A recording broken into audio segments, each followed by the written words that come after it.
اسی طریقے سے ایمان کی حیثیت ہے ہمارے اور آپ کے لیے کہ اگر ایمان مضبوط نہ ہو، عقائد مضبوط نہ ہوں، تو چاہے جتنی لمبی نمازیں کیوں نہ پڑھ رہا ہو، چاہے جتنے طویل اس کے رکوع کیوں نہ ہوں، سجدے کیوں نہ ہوں، اس کی نمازوں کو دیکھ کر ہمیں شرم محسوس ہو کہ اس کی نمازیں کتنی طویل ہیں، لیکن عقائد کی کمزوری کی وجہ سے اس شخص کے بارے میں کوئی اچھا فیصلہ اور اچھا گمان نہیں رکھا جاتا۔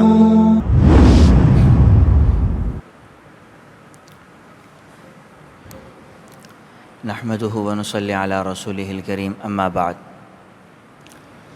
عن عمر بن الخطاب رضي الله تعالى عنه قال: بينما نحن عند رسول الله صلى الله عليه وسلم ذات يوم إذ طلع علينا رجل شديد بياض الثياب شديد سواد الشعر لا يرى عليه أثر السفر ولا يعرفه منا أحد، حتى جلس إلى النبي صلى الله عليه وسلم فأسند ركبتيه إلى ركبتيه ووضع كفيه على فخذيه ثم ذكر حديثا طويلا إلى آخره۔ حضرت عمر بن الخطاب رضی اللہ تعالی عنہ سے ایک واقعہ اور ایک حدیث مروی ہے جو کتاب الایمان کے اندر اور مسلمانوں کے ایمان کے لیے بنیاد کی حیثیت رکھتی ہے۔ اہل اسلام کے ایمان کے لیے اس حدیث سے واقف ہونا، اس حدیث کی شرائط سے، اس حدیث کی باتوں سے واقف ہونا ان کے ایمان کا تقاضا ہے اور ایمان کے لیے ضروری ہے۔ اور یہ بات بھی واضح طور پر ذہن میں رہنی چاہیے کہ جہاں عبادات کو سیکھنے کی ضرورت ہے، معاشرت کو سیکھنے کی ضرورت ہے، معاملات کو سیکھنے کی ضرورت ہے، اس سے کئی گنا زیادہ عقائد کو سیکھنے اور سمجھنے کی ضرورت ہے۔ اگر ایک گھر کے پلر اگر صحیح ڈلے ہوئے ہوں تو اس گھر کے گرنے کے امکانات کم ہوتے ہیں بنسبت اس گھر کے جس کے پلر ہی غلط ڈلے ہوئے ہوں۔ اللہ کے نبی کریم صلی اللہ علیہ وسلم نے ایمان کی تشبیہ اور اعمال صالحہ کی تشبیہ ایک خیمے کے ساتھ دی تھی، اور آپ نے یہ ارشاد فرمایا تھا کہ ایمان اور اعمال صالحہ ایسے ہیں جیسے کوئی آدمی ایک خیمہ گاڑے اور اس خیمے کے اندر ایک جو بیچ میں ستون ہوتا ہے جو خیمے کے اوپر بنے ہوئے ٹینٹ کو اوپر اٹھاتا ہے، وہ ستون ایمان ہے۔ اور پھر اس کے بعد جو کناروں کے اوپر لگے ہوئے 4 ستون یا 5 بانس جو گاڑے ہوئے ہوتے ہیں کناروں پہ، یہ وہ اعمال صالحہ ہیں جو نماز، روزہ اور دیگر عبادات کی صورت میں ہیں۔ اگر یہ بیچ والا ستون گر جائے تو چاہے چاروں طرف کے ستون کیوں نہ کھڑے رہیں، عمارت پوری نیچے آ جائے گی۔ آپ اگر ایک قنات تو لگا نہ سکیں، ایک کپڑا لے کر اس کو بیچ میں ایک قلم کے ذریعے اس کو اوپر کریں اور اسی قلم کو گرا دیں تو دیکھیں وہ رومال پورا نیچے گر جائے گا، وہ کپڑا نیچے گر چکا ہوگا، وہ عمارت کبھی کھڑی نہیں رہ سکتی۔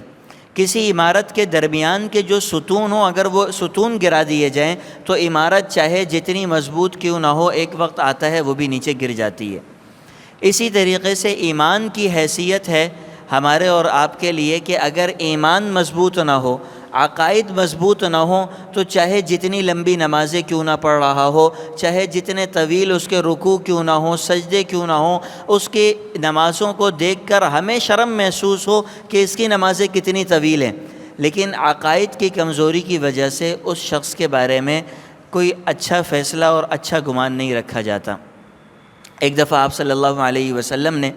اس امت کو ایک فتنے کے بارے میں خبردار کرتے ہوئے فرمایا کہ ایک وقت آئے گا تمہارے درمیان ایک فتنہ پھوٹے گا، ایک جماعت پیدا ہوگی، حدثاء الاسنان، صفحاء الاحلام، چھوٹی عمر کے ہوں گے، عمریں ان کی کچی ہوں گی، عقل ان کی ناپختہ ہوگی، اور وہ یقاتلون اہل الاسلام ویدعون اہل الاوثان، اہل اسلام سے جنگ کریں گے، بتوں کو، مشرکوں کو وہ اپنے حال کے اوپر چھوڑ دیں گے۔ پھر آگے آپ نے ارشاد فرمایا اگر تم ان کی نمازیں دیکھو تم شرم کے مارے پانی پانی ہو جاؤ، ان کے روزے دیکھو تمہیں شرم محسوس ہو، ان کی تلاوت قرآن کو دیکھو تمہیں شرم محسوس ہو، ان کی نمازیں بھی لمبی ہوں گی، رکوع بھی لمبے ہوں گے، سجدے بھی لمبے ہوں گے، ان کے روزے بھی سال کے سوائے چند دنوں کے پورے سال وہ روزہ رکھنے والے ہوں گے، وہ تلاوت قرآن میں منہمک رہنے والے ہوں گے، لیکن طوبیٰ لمن قاتلہم، طوبیٰ لمن قتلہم، لیکن یہ وہ لوگ ہوں گے جو ان کو اگر قتل کر دے گا سب سے بڑی خوش بختی اس کے لیے۔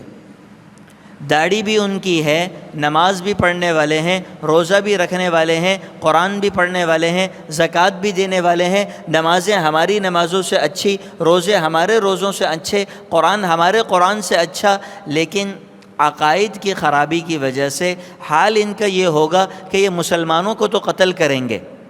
بت پرستوں کو، مشرکین سے کوئی جنگ اور لڑائی نہیں کریں گے، ان کا بس چلے تو یہ مسلمانوں کو قتل کر کے ختم کر دیں، بت پرستوں اور مشرکین سے یہ ہاتھ دور رکھیں۔ آپ صلی اللہ علیہ وسلم نے ارشاد فرمایا طوبیٰ لمن قتلہم، جو ان کے ٹکڑے ٹکڑے کر دے اس کے لیے خوشخبری ہے، اور جو ان کے مقابلے میں شہید ہو جائے اس سے افضل شہادت کوئی نہیں ہے۔ یہ فتنہ ہم نے آج کے زمانے میں دیکھا۔ آج ہم نے ایسے افراد کو دیکھا کہ جو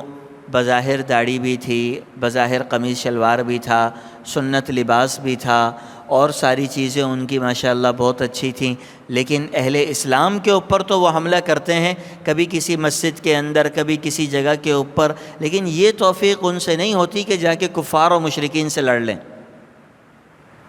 اس فتنے کے بارے میں آج سے 1400 سال قبل جناب نبی کریم صلی اللہ علیہ وسلم نے اطلاع دی تھی۔ تو ایمان وہ بنیادی ستون ہے، وہ بنیاد ہے کہ اگر یہ مضبوط نہ ہو، اگر اس کے اوپر محنت نہ کی جائے تو پھر اس شخص کے بارے میں یہ یقین سے نہیں کہا جا سکتا کہ یہ موت تک اس کو سلامت لے جا سکتا ہے یا ڈوب جائے گا۔ ایک دفعہ آپ علیہ الصلوۃ والسلام نے ارشاد فرمایا،